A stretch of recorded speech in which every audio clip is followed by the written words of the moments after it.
Well, as I wait for my recording to start up here, the joys of Google Meets. I'm just going to start the story and re-record it as needed. Well, actually, let me just try something for 1 second here. Nope, it's not letting me do that. There we go. So today's story is a phenomenon that I think many of you in this room have experienced: declassification.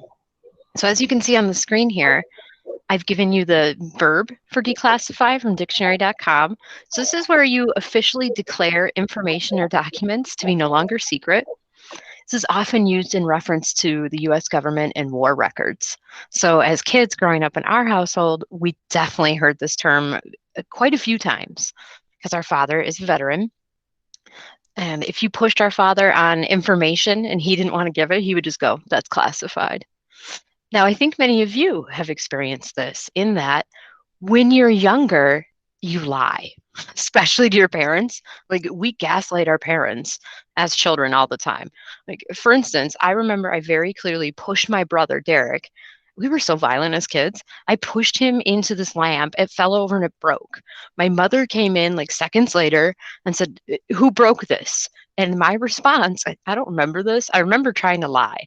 My mom said I looked her straight in the eye and just went, "That was broke when we got in here, and we were just wondering that too. Like, we want to get to the bottom of this." She said, I even added, "We want to get to the bottom of this."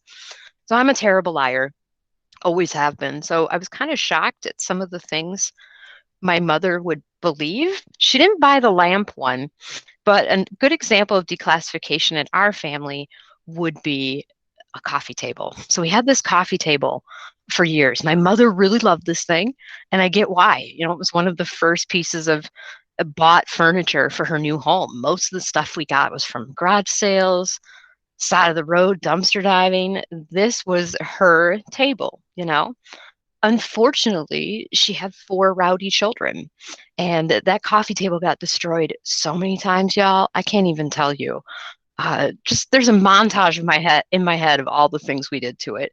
A lot of fighting, a lot of siblings crashing into the thing, it becoming completely destroyed. And part of our makeup was how we would make up after the fight is we would fix the table together. Like, you'd be sitting there with wood glue with your sibling, just kind of trying to make it look plausible. I remember one time we broke it so the side of it was scuffed. So Derek, who's a quicker thinker than me, was like, "Oh, we'll get some varnish and we'll just fix this."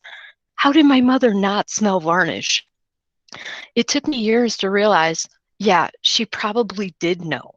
She probably ignored quite a few of our behaviors. It took me way too long to figure that out. But for years, we would just break this table, refix it, break it. You get the idea. Finally, when my family went to go move out of the trailer into a house in town, fancy, when they were going to move this thing, Derek described, he's like, it's like it just gave up life. It just collapsed. He goes, "We went to pick it up and it was done." And at that point, my mother, understandably, was like, "What happened to the table?"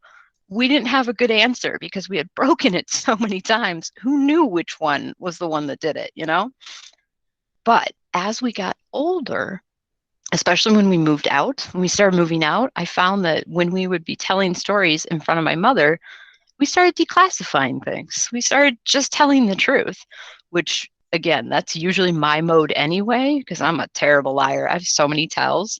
But our mother, like, when we would tell stories, we kind of get this certain look on her face. And it took us a while to figure out, oh, yeah, we, we didn't tell her the whole truth about that crash. Or, oh, yeah, we completely lied about how I got that bruise, like things like that.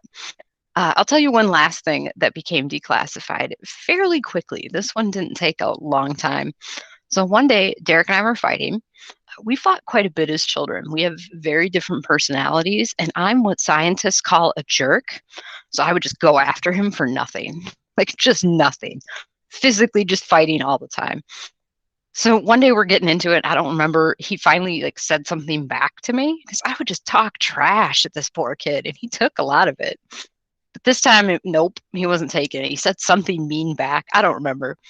Whatever word it was, it must have triggered me because before I even knew it was happening, I was like, bam, like I punched him right in the jaw.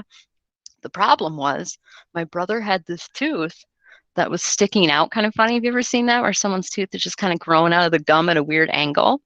And my mom, one of the things she was worried about at the time was, how are we going to pay to get your brother's tooth removed? It clearly needs to be removed. That's what the dentist said. I did. She was all worried about it. Well, old One Shot took care of that. I punched him so hard, his tooth came out. Like, my mom took him into the dentist, and here's the declassification bit. When she asked both of us, how did this happen? My brother and I both lied. And not believably either. And I was like, oh, yeah, I think I like tripped and accidentally smacked him. And she was like, she has the same eyebrow I do. She just raised her eyebrow at us for what felt like an eternity. And my brother, I might add, stuck to the lie. Like he just kept looking at her. But I broke. I was like, okay, fine. I punched him. He deserved it. I punched him right in his face. When my mother took my brother to the dentist, she took him that day. She's like, your mouth is bleeding. We got to double check that, you're okay, that your sister hasn't damaged your mouth. I remember her looking at me and I'm like, God, he might be damaged for forever. So you don't really have cause and effect at that age. When she took him to the dentist said, well, she saved you about 300, $500. She took it out by the root. I don't know how she did it, but she punched it right out. It's a clean shot. He's good. You don't have to have it removed. So those are some of the times that we declassified information. I'll end with this. I've now noticed that we're starting to classify things again, especially when the nieces and nephews are around. That's the difference. We got little ones listening. So stories that used to be like, yeah, and then the fire was huge, and we'll just kind of stop and be like, and then I told everyone how dangerous fire is, because it is. Don't play with it. So that's how it's ending up in our life now. But I definitely enjoy chuckling with my brothers about how many things got quickly declassified once we got older. All right, so I'm going to end the recording here.